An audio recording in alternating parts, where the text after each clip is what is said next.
The easiest way to understand ZeroSpace is as a Starcraft-style RTS first and an RPG second.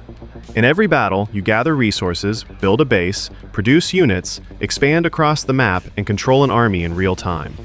The RPG label describes what happens around the campaign missions: dialogue choices, crew relationships, and mothership upgrades. It doesn't turn the battles into exploration, questing, or single-character combat. The main difference from StarCraft is army composition.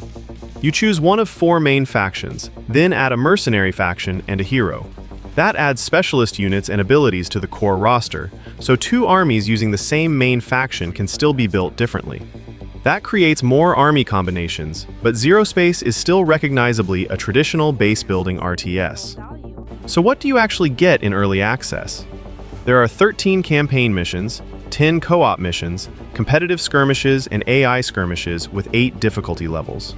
Those modes use 4 main factions and 6 mercenary factions. The roster totals more than 90 units and heroes, including 10 playable heroes. Within those matches, the strongest reason to buy is the control. Units respond quickly, large groups are easy to select and reorganize, and the hero supports rather than replaces the army. That keeps your attention on build orders, counters, and positioning instead of wrestling with unit selection. The faction system is the other strong reason to buy. Protectorate uses precision and heavy firepower, Grell spreads biomass across territory, Legion produces cheap hordes, and Zol relies on robotics.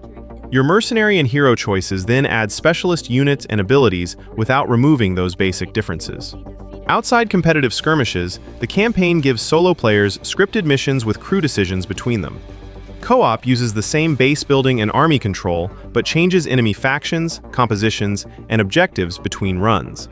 Campaign and co-op change why and where you fight, not what kind of game you're playing.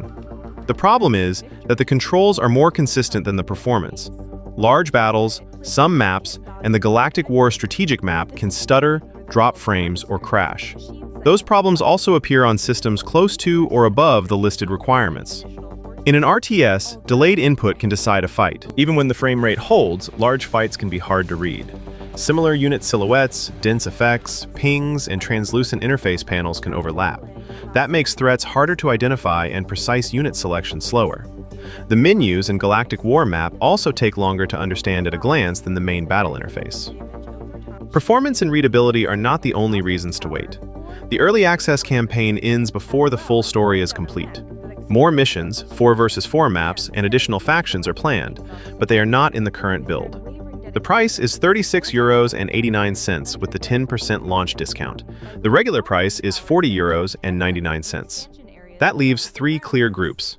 Buy ZeroSpace now if you already enjoy competitive base-building RTS games, want responsive, large army controls, and like mixing a main faction with mercenaries and a hero.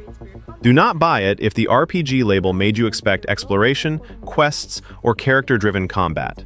Also skip it if you wanted an RTS that feels fundamentally different from StarCraft. The campaign layer changes the context between missions, not the basic battle formula.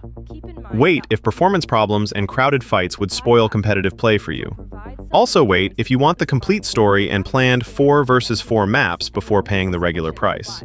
What are you going to do? Buy it now, skip it, or wait for updates? Let me know in the comments. I hope you enjoyed learning about the Grell faction.